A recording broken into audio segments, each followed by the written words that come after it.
So I'm Emily Simonoff, and this is my colleague Nicola O'Connor.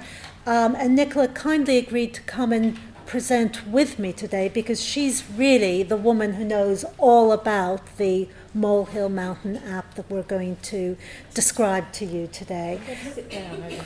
And I have to say that this has been a delightful bit of co-working between myself and others at King's College London and Autistica, where Nicola is working.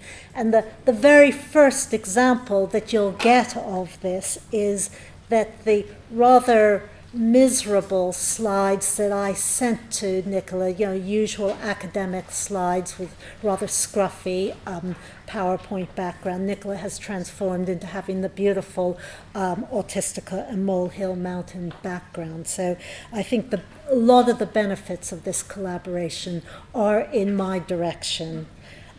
I'm going to kick off and sort of say a bit about the background to this development and what was the research behind it and where did we want to get to. And then Nicola's going to take us into the how did we actually go about going from the ideas, the research, the initial findings into developing a functional app. And then most importantly, we want to sort of let you have a look around the app and perhaps give us some very initial feedback on what you think and what your ideas about how people that you know and work with and indeed yourselves might want to use it or modify it. So the very first thing to highlight is that this work represents a collaboration between not just King's and Autistica, but lots of other people who have contributed funding to its development or in-kind benefits in terms of hosting its development in many different ways. And it wouldn't have happened without all of these organizations being involved. So I'm a child and adolescent psychiatrist who has done research in autism for many years, and this slide represents some of the work that we published for the first time about 10 years ago and replicated over a number of studies, as well as having replicated by other academic groups. But we were rather surprised 10 years ago to identify really for the first time, and it won't come as any surprise to you as an audience now, but it was new then, that actually people with autism, autistic children and adolescents have much higher rates of mental disorders or mental ill health than would be seen in the typically developing or neurotypical population. So we showed for the first time in a general population sample or a population assessed group of 12-year-olds with autism that they had about 70% of them had additional mental health problems compared to about 10% of the general population. And when we looked at how that broke down in terms of the kinds of problems, so there are roughly three categories: problems with attention and concentration, ADHD type of problems, oppositional or non-compliant behavior, but also importantly, emotional problems. And what you'll see on these slides are that we saw that not only in our 12-year-olds, but subsequently in a general population sample of 5 to 9-year-old autistic children. What kinds of emotional problems, importantly, and this is the breakdown. 40% of our autistic children had anxiety-related problems, of which the most common were social anxiety or difficulties in getting very anxious when anticipating social situations or having to talk with others, and also what we call generalized anxiety. Those are worries that they can't dismiss, that keep intruding on what they're thinking about themselves, or worrying about what other people will think of them, what's going to happen to them in the future, what's going to happen today. So very general worries that they can't get rid of. And those were the most common areas. of difficulty for our population. This was importantly recognized as a key element of the experience of autistic people in the NICE guidelines, who highlighted that when we're assessing people for autism, we also need to take account of the much wider profile of their mental health difficulties.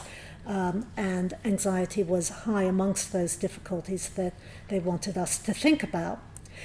And it was taken forward in this National Autistic Society survey of parents of children with autism and their experience of child and adolescent mental health services, which found that not only do parents have difficulty getting referrals to child and adolescent mental health services, but also getting those services to understand the nature of the additional mental health problems that they had.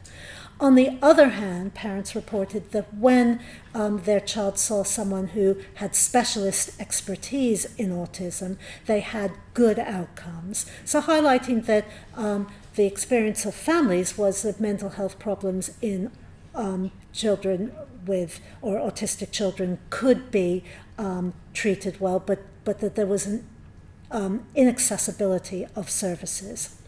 So what's happened since 2010? Well, many of you may be aware that actually CAM services are even more hard-pressed than they were, and indeed all of mental health services, despite the government's desire to prioritize mental health services. There are very few services for autistic people, whether they're children, adolescents, or adults, that specialize in thinking about the kinds of mental health problems that they experience. And therefore, it's very hard, for example, for autistic people to get referrals to specialist services because of anxiety. At the same time, we know that evidence-based interventions work for people with autistic people with anxiety. And this slide summarizes the current evidence of what we call adapted cognitive behavior therapy. So importantly, this is adapted to reflect the differences in style of processing and learning of people with autism. So the fact that often emotional literacy is an underpinning difficulty and needs to be a starting point for cognitive behavior therapy. That generalization, as we heard earlier this morning, is a difficulty. So specific work on how you might take an intervention that's worked in one situation and remember to use it in a second situation, and what kinds of prompts you might put in place. And also the use of visual strategies as well as just talking verbally. So having cue cards and other ways of recognizing how to manage situations when autistic people are feeling anxious. And this slide really summarizes the evidence where the zero, the bar going across zero there, reflects no difference in effect, and anything to the right of that is a benefit of individual trials. The large diamond at the bottom is the aggregate of the evidence, so it's putting it all together in what we call a meta-analysis. And because that diamond doesn't pass the zero point, and where the high spikes are just around 1, it's showing actually what for us is quite a high level of benefit of cognitive behavior therapy. So how do we put that into practice in everyday experience for people who can't get access to services? And this was the model that we were thinking to. We often now talk in health services about a stepped care approach, where we try to make some interventions available universally, easily accessible to the whole population, and that people can try something for themselves in the first instance, and only when that doesn't work would they perhaps get a referral to a mental health service that might be able to provide a low level of intervention in the first instance, and those for whom that's not working would get referral to a high-intensity specialist service. And what we wanted to do with this development is provide something at that universal level that everyone, all autistic people, could benefit from. So we started out with Autistica developing a paper and pencil toolkit, which was the psychoeducation toolkit for anxiety in autism, and that was based on evidence-based principles. You can see our co-authors and researchers down at the bottom, and we rolled that out with children, adolescents, and their parents, and tested that over the 2016. We got very positive feedback in terms of parents and young people liking the information, but feeling that the month that we were trialing it in was too short a period for them to take it all on board and for it to make clear benefits. We also found that the younger adolescents found it more difficult to use on their own, and while parents were able to take on some of the tips, the younger adolescents were perhaps less engaged in it. And we also got feedback that the rather large handbook that we developed was unwieldy, and people couldn't carry it around with them to remember what were the tips. It was very, as indicated, rather unwieldy and large, and it included all the different tips. So we had known from the outset that we'd want to use the information that we accrued from this paper and pencil version of the toolkit to develop a digital intervention that would be more person-specific, that would be easier for people to carry around with them, reflect on, and reflected the kind of functionality that people wanted in their everyday lives. We use this information to think, do we want to go from the toolkit to an internet-based site or to an app? And we really thought that things had moved on to the point where we would want to embrace the functionality of an app in the work that we were doing. So we were very fortunate to be able to think about how we would go from our toolkit into this app development, because Autistica was named Charity of the Year by Deutsche Bank, and Deutsche Bank gave in-kind experience from their rather large and extensive digital teams across the world to provide us with over 100 of their computer programmers and digital technologists to take part in a 24-hour hackathon to think about different areas of functionality that we might transition the paper and pencil toolkit into an app. And that really provided us with a range of different examples of how we might take some of the evidence-based material from the toolkit into functionality in the app. And this was the point at which Nicola got involved in going from that information and all those lessons to thinking, how do we actually develop this into something that is a real live and kicking app? So I'll turn over to Nicola at this stage. Right, thank you, Emily. Come stand over here. I might wander about a bit, and at some point I'm going to connect the phone to the projector, which I'm sure will be completely seamless and work perfectly. So I wasn't at the hackathon, actually. I joined Autistica about 18 months ago. I'm a digital content strategist, which kind of is meaningless most of the time, but it means I basically work with lots of different content in different channels, on different platforms for different people. And really at the heart of that is finding out what people actually need, rather than making assumptions about what I think they need. And kind of going through that process. So I joined Autistica and worked on their website and worked on their Discover network, which if you haven't joined, you should all sign up and join. You can find out about it on the website. And then I got the chance to get involved in this app. So essentially what we did, and we're going to cut about a year's story short to be able to give you a demo, but we took a lot of the information from the hackathon. We kicked off with a workshop with autistic people, with fantastic UX designer called Joanna Alp, with a bunch of developers called Equalize, who are based in Slovenia and in London, and with a great lady called Zoe Pedden, who's done lots of things, kind of done lots of app-based work, and was kind of guiding us to not make the wrong decisions, or to be confident that we could make some decisions about what we were going to do. And the idea was to make an app that was really easy to use, engaging, relevant and secure.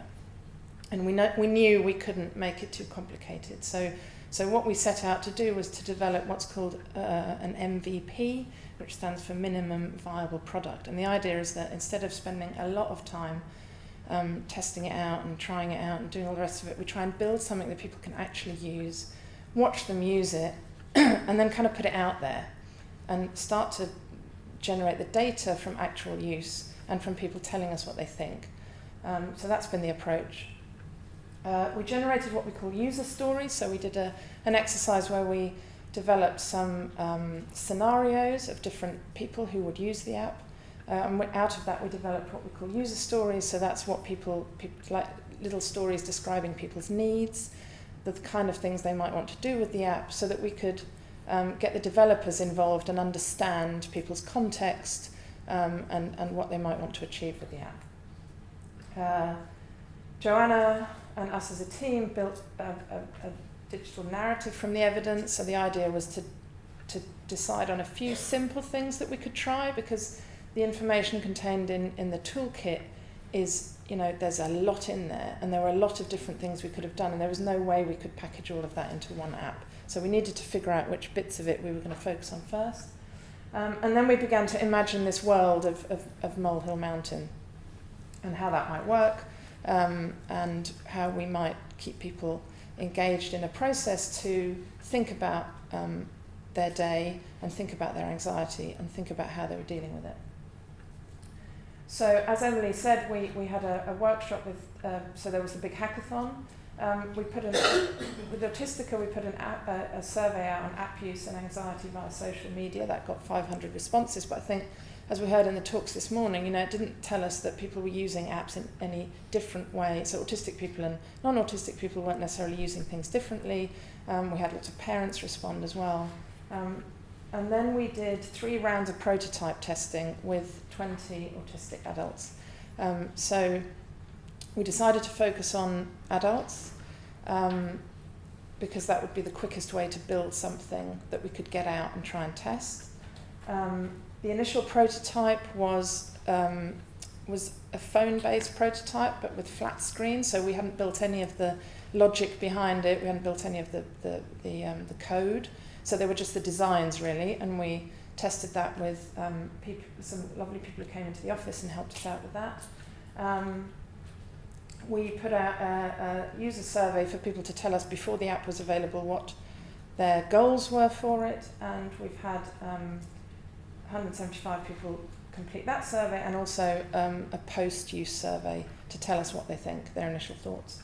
And we've done, Emily and Anne have done 10 follow-up interviews over the phone and email to get a bit more colour to people's experiences with the app. So once we'd done the initial round of testing, we built a more functional prototype, so something where people could actually put in their information, set up and work through the different screens of the app. We took that to City University, who have a user testing facility where we could watch people using it. So I sat with our testers in one room, and in another room away from us were a bunch of observers who were watching what was happening and basically recording what people were finding easy and what people were finding difficult. And so out of that process, we made improvements to the colour contrast, for example. We made changes to the design and content to reduce ambiguity and to improve the usability of the app. We implemented editing for what the users could put in, so that they weren't having to look at spelling mistakes they'd made all the way through the app, which was obviously a big deal. We implemented use of emojis in the diary bit of the app. We improved the speed and usability of the activity, and we made lots of adjustments after that user testing day. We got an incredible amount of feedback in the space of one day.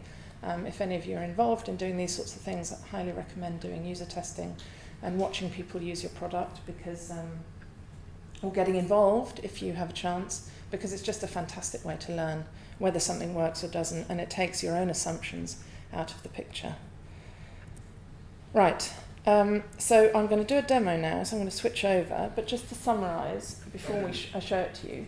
So Molehill Mountain really is an app to help people explore the causes and symptoms of anxiety. You can track worries and situations that trigger anxiety. You can get evidence-based daily tips to understand, to learn about anxiety, and they're all developed from the toolkit. And the idea is that you can build your confidence to self-manage anxiety. I can't tell you that it works because it hasn't been evaluated, but what I can give you is some preliminary information that we've gathered from those people who have used it. By making Molehill Mountain part of your routine, you can track anxiety over time. You can personalise the app with your own what worries you, because we know that anxiety is extremely personal to everyone, every individual who experiences it. The check-ins you can set at a time that suits you, and there's a very simple diary to capture information about your day. There's a personal dashboard, and we've built in a little bit of gamification to get people into the app, and also progression in the sense that you're climbing a mountain with every check-in that you do. And you can also share that you're using the app and that you're progressing through it with a trusted supporter. So it's just somebody you nominate. It could be a parent, it could be a counsellor, it could be a teacher. Right, so let me switch this over and show you the app. Right, so I've set up a profile, and this is the first screen that you get. So I'm going to take you through what's called the onboarding, which is essentially setting the app up to use, and then I'll show you how it works. So you set your check-in time, so it works as a daily check-in, and the idea is that you get a notification once a day to make some time, sit down and spend 5 minutes or so or more thinking about your day. So you can pick a time, you can change a time. I'm just going to set it using this one. Each time you check in, you run through the Molehill Mountain activity, which we'll see in a minute. And for 30 seconds at a time, you can reflect upon and capture your worries. We based that on we took essentially the worry box, worry time part of, you may be familiar with that. So the idea is that you set aside some time in your day to focus on what's been worrying you, and therefore it leaves other parts of your day freer to try not to worry too much about the things that you do worry about. So that's kind of what in its simplest form, that's what we tried to focus on initially. So when you're setting the app up, you choose the worries you want to add to the mountain, and there's a couple of preloads there. Sorry, I have to put my glasses on for this bit. So you can choose the ones that are there, and then you can decide how big or small a worry that is. So you can use pinch and zoom to resize the worry. So we'll say that's a big one, and then it gets loaded into the mountain. You can choose to add another one, and you can add your own. And here let's type in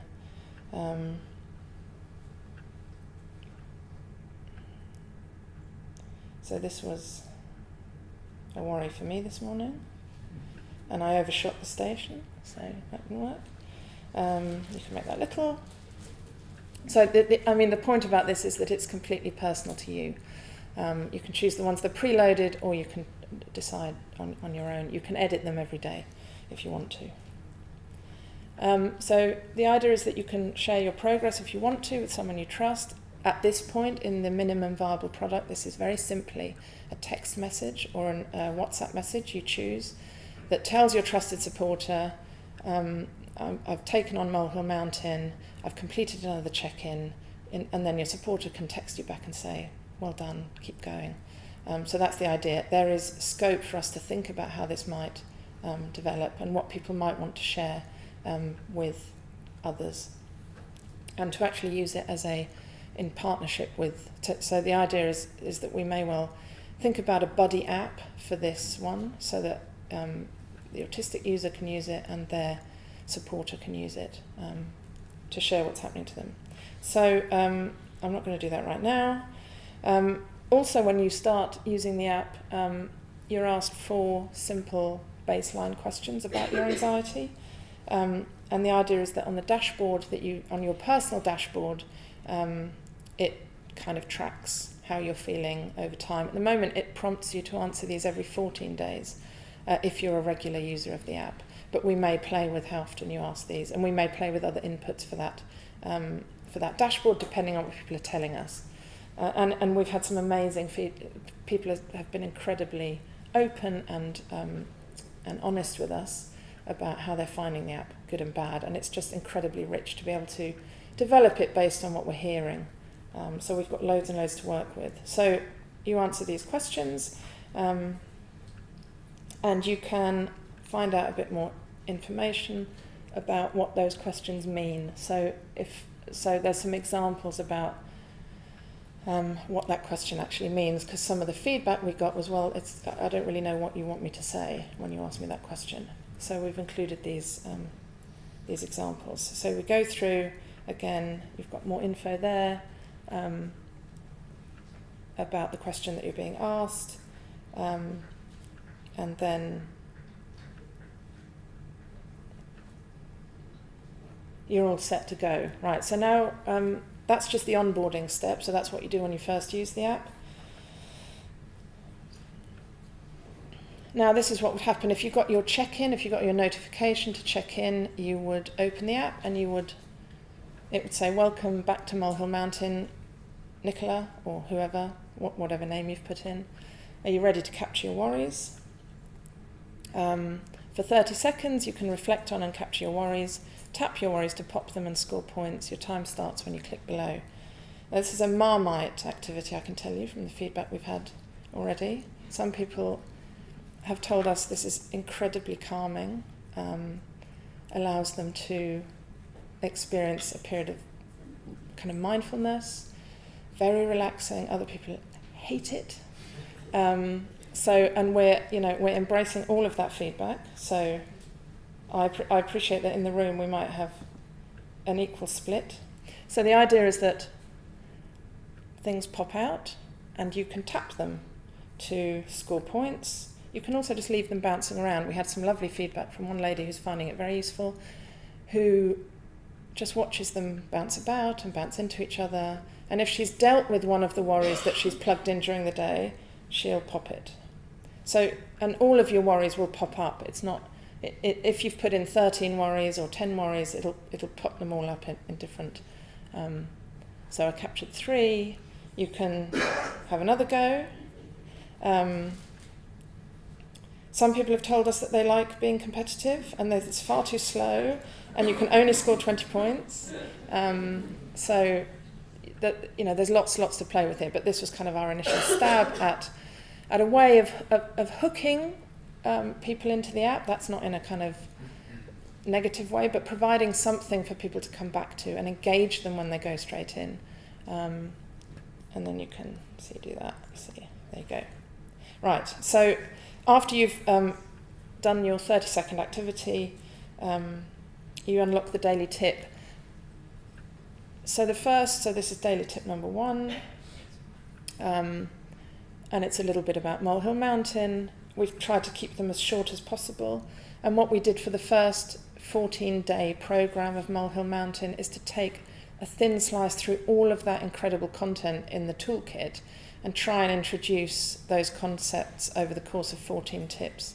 We're in the process of writing another 14 so that people can reload them, and actually once they've climbed the first mountain they can move on to another mountain. And the idea is that we could obviously have different programs for different things and write content that's aimed at those people who are dealing with anxiety in their everyday lives, and potentially also programs for those people who are supporting people who are dealing with anxiety. So there's a lot of scope. So you can read your tip, and then you go into the check-in. So the check-in, there are 3 questions. How are you feeling right now? So you choose an answer, or you can add your own at the bottom there. When we showed this question to our testers, they told us that often they don't know how to answer that question. So actually we should include I don't know and neither good or bad as answers to this question. And these are the kind of things you wouldn't necessarily find if you used an app like Headspace that isn't developed with autistic people in mind, or hasn't been developed with that community. So there were lots of little tweaks we made based on the language and the content, based on the recommendations we had and the feedback we got. And you can delete these preloads, and you can add your own if you like. Then you get asked what was good about today. So again, you can add your own activities. And then you're asked what made you worry today, and again, you can add your own activities. So we can choose a couple, like that. And this is the daily diary function, so you don't have to complete the daily diary. Lots of people said it was incredibly useful. Lots of people said they really struggled initially, but they've persevered with it, and they're now finding it very useful. And others told us there's absolutely no way they're going to write a diary. So it, again, it's very personal.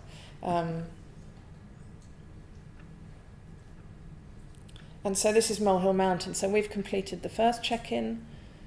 And as you complete your daily tips, your daily check-in, you move your way up the mountain. And here again, you can choose to share that with your supporter, or you can skip that. This is the My Stats page. So here's where you can review your activity in Molehill Mountain, and you can scroll through to see how you're progressing. So it tells you when you checked in, your top score on the activity, and then you can review your check-in information by day and your diary information. At the moment, it loads it as a long screen, so you just keep scrolling through, and there's lots of ideas in the pipeline for how we might make that more manageable for people to navigate through. At the bottom here, there's a little graph that basically plots the responses that you gave to the anxiety questions in the onboarding section of the app. And so over time, you can see whether the app has made a difference or is it the same. So the idea is that you sort of there's a little bit of a stats feedback in terms of how you're feeling and how your check-ins have been going.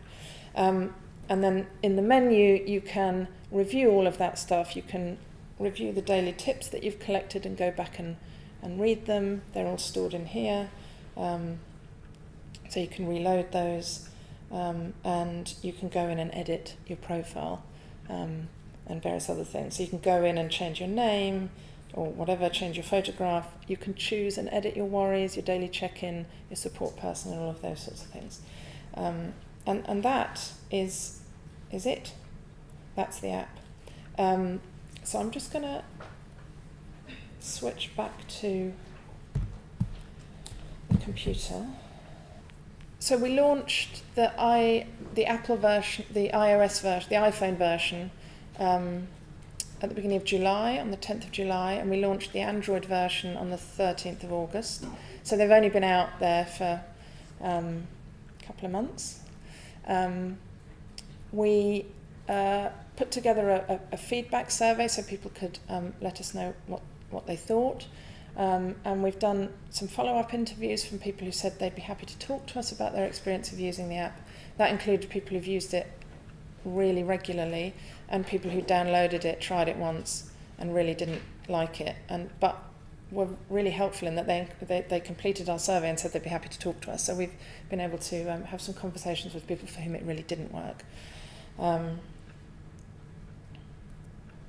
So initial feedback on the functionality of the app. The vast majority thought the app was easy to use, thought there was enough instructional text, the look and feel went down really, really well. 40-odd% didn't receive the daily notifications, so we know we've got some work to do around explaining to people that they need to enable their notifications for the app, or that there's other ways they can get their reminders to check in. So some people told us that they actually just put it in their diary and that we should link it with the calendar functionality. 90% of people were very happy with choosing and editing worries and understood why they were doing that. As you can see, it was pretty 50-50 about the game, or the activity as we're calling it, rather than game. 57% thought the tips were useful and that they learnt something new. We had quite a few people who told us they'd had experience of CBT before, so they knew this stuff, and other people who said, well, they tried CBT and it really, really hadn't been helpful, so they weren't that motivated by the tips. Over 71% said it was easy to check in. The diary, again, was a mixed thing, so you can actually skip the diary, but that, for some people that really works, for others it doesn't. Sharing, not really sure, but we have more to do in that area, and we're going to explore a bit more about what people would find useful. And 62% said they found the dashboard useful. So what are we doing next? We're going to look at the qualitative interviews of those who did and didn't use the app. We've got new tips and a new mountain coming soon. We've got obviously a lot of usage data to analyse in terms of what's working and what isn't. We're really at the very beginnings of this. This is kind of the start. And we've got workshops with Autistica colleagues and King's colleagues and our autistic colleagues to figure out what we do next. Like, where do we go in the next 12 months? What happens next with the app? If any of you would like to try it, it's free to download from the App Store and Google Play. And if you do try it, please tell us what you think. We really want to hear what people make of it. And we have a survey, or you can email info@autistica, and we'll share these slides somehow, or get the NAS to tweet or share the link to the survey and the links. I appreciate these slides are not in the pack that you've got, but very happy to send them around afterwards. And I think that's it, Emily. That was incredibly useful. And why don't you stay up here? So one of the things that's really delightful about doing this is that we can make changes quite quickly in a way that, say, when you're doing non-digital interventions and trying to evaluate them, the pace of change is much slower.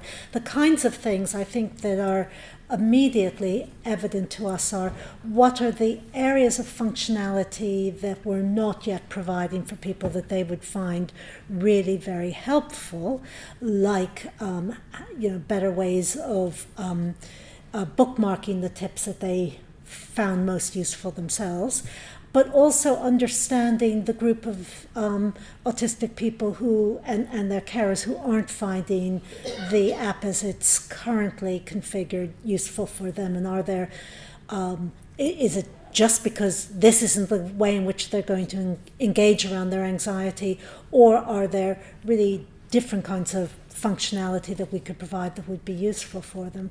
And it's just great to be able to think, how do we move forward with this really very quickly to make changes that are going to continue to benefit people.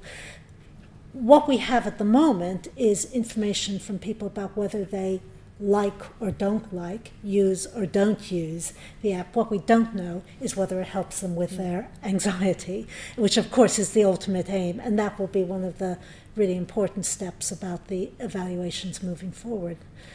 And anecdotally, we have had some people tell us, and I've found that incredible, because, when you set out and you build something like this, you have an idea about how it might work, but when people actually tell you that it's really working for them, that's incredibly encouraging for us to explore it further.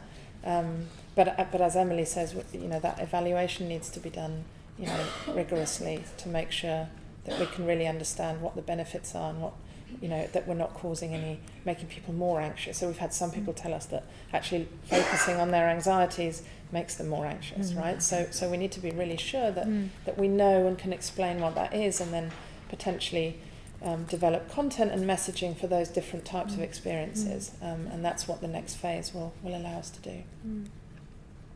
So maybe it's worth opening Yeah. questions or comments. Do you have plans to extend it for young people?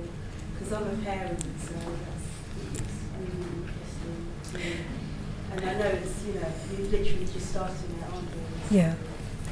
So the question is, do we have plans to extend it to young people? And of course, as a child and adolescent psychiatrist, that's where we started, and we found that actually using the toolkit, parents found that extremely useful, but the engagement of children and younger adolescents was less so, which is why we've started the app with older adolescents, young adults, and adults. And I think what we'd like to do is understand first the functionality there and how we, what kinds of modifications we need to make for somewhat older individuals, and then take those lessons with what we also know about making digital material interesting and engaging for younger adolescents and children, and thinking about how do we make it developmentally appropriate for them,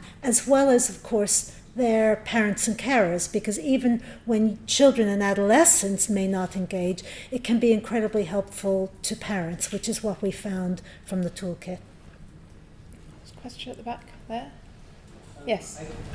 I think my question was similar, really, although it relates more to people with learning difficulties, as to whether you thought the app could be sort of tailored to people with learning difficulties.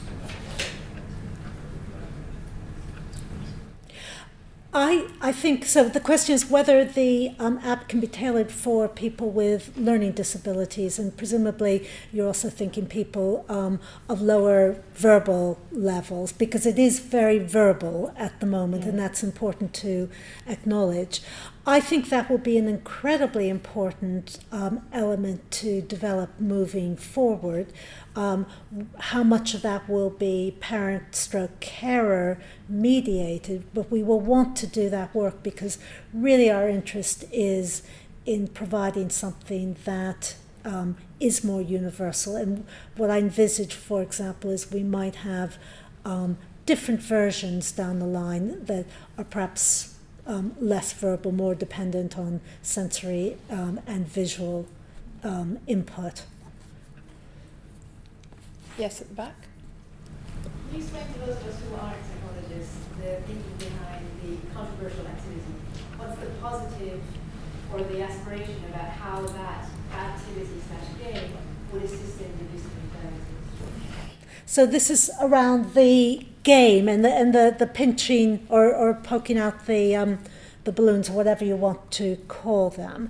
I'll start and Nick can join in. So there's substantial evidence that really along two fronts, around what's called mindfulness, but also the idea, which is that you have some self-reflective time when you just focus on what's happened in your day, how things have been, and that helps you to put things in perspective.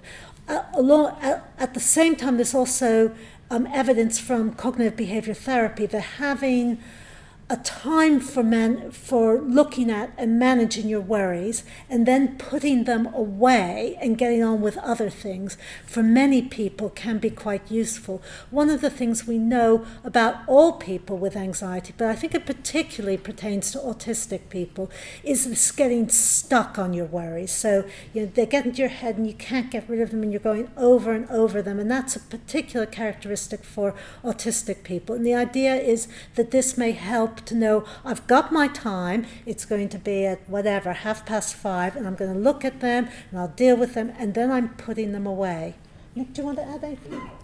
Yeah, I'll just, to hold that thought for 1 second, I'll just talk very briefly about the kind of engagement thing with an app. So when you're building an app, there's just so many apps out there, and a lot of apps fail as quickly as they've been published.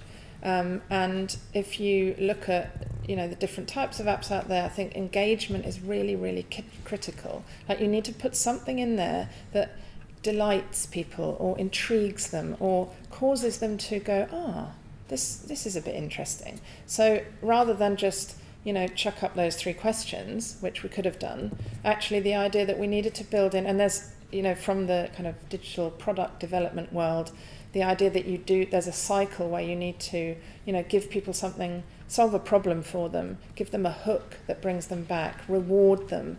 All of those, there's a kind of cycle that then helps people engage more regularly with something and keep something up. You'll know it from your own behaviour with the apps that you use. You know, if they work well for you, if they solve a problem for you, if they give you something that you like, you're going to use them more regularly. If the experience is awful, you're not going to go back and they're just going to sit on your home screen. And so that activity, as well as speaking to obviously all the things that Emily's just talked about, was very much about trying out the gamification, adding that in some way. Sorry, and then I'll come to you. Your comment around, putting time aside to deal with your worries, the sort of thing that came into my mind is, when you're going to bed at night and you think it's on your mind, we get told to write down on a piece of paper to sort of offload them, and then that allows you to sleep. And I suppose there's an element of that as well, that you've sort of dealt with it, and then you can release your mind for other things. It's very similar to what you're saying there. Yes, so Nick's just really agreeing with this idea that, having a set time for managing or thinking about your worries, perhaps writing it down, and then saying, right, I've done that, now it's time for, in this case, going to bed can be very useful. And I think the answers that Nick and I gave, which were coming from very different perspectives, just highlights how fruitful the collaboration has been, because we come at this from different directions that both of which I think are absolutely essential. Can I just go to the lady next to you who had her hand, and then I'll come to you. With the check-in time, would it be possible to do more than one check-in in a day? With some of our students, a day is just like a lifetime for them. Yeah. It needs to be much smaller segments. Do you want to their anxiety levels can be extremely high, which then leads to behaviours. Yeah. So they would need to be able to check in a little bit more. So the question is, can you do the check-in more than once a day to help with managing anxiety at more regular intervals? So at the moment you can't. You can only do it once a day. But that's really, that I think allowing people to personalise the app in those ways is exactly what it needs to deliver. So, everybody's preferences are different. Some people like to check in the evening because that's when they have their kind of time where they can just sit and they can reflect, and as you say, you can clear your mind, you can maybe sleep better. Other people were like, I have to do this first thing in the morning and then actually, do the questions work, because we're asking about what you did today and actually you're just starting the day. And so there's lots of those sorts of adjustments that we'd like to incorporate, and that's a really, really interesting piece of feedback. Thank you. A day for a morning, just the morning session. Well, break time is a lifetime version. Yes, right, yeah. So it could provide a regular kind of breathing point within the day for them to check in. A lot of the time their students, that's them with their behaviour. Yeah, right. Okay, thank you. Yes. Hi, I'm autistic and I've been using it for 14 check-ins. Great. I'm battled through the maze of getting an autism diagnosis. I haven't fully got my full report, but I've had a letter that I am autistic. And so I've had CBT, and I've even worked as a mental health outreach worker myself, and currently getting psychotherapy. And I think this app is really incredible at touching a lot of things. And one of the things that I find most useful is the self-reflection. And even the little things that irritate me about it, like when you get to adding 7 worries, like medication and therapy and friends and family and sleep and debt, which are not very smart problems, but they it's really helpful to be able to do that, and then to log into it each day and tap them kind of trivializes them a bit.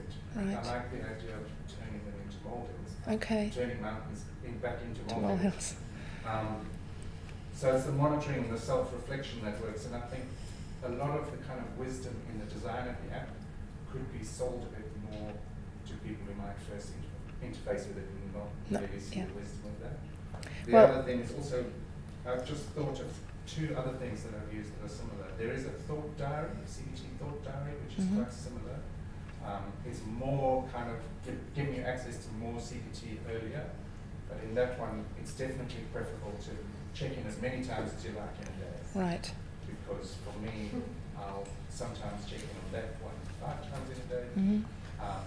And having that as a record really helps in terms of managing my emotions, which can fluctuate quite a lot. When I get frustrated with something, it's really helpful to reflect back on what I was worried about. Yeah. Yeah, so I can get back to you about. Do, Please please. do. Thank you. That are kind of, you could kind of look at as examples.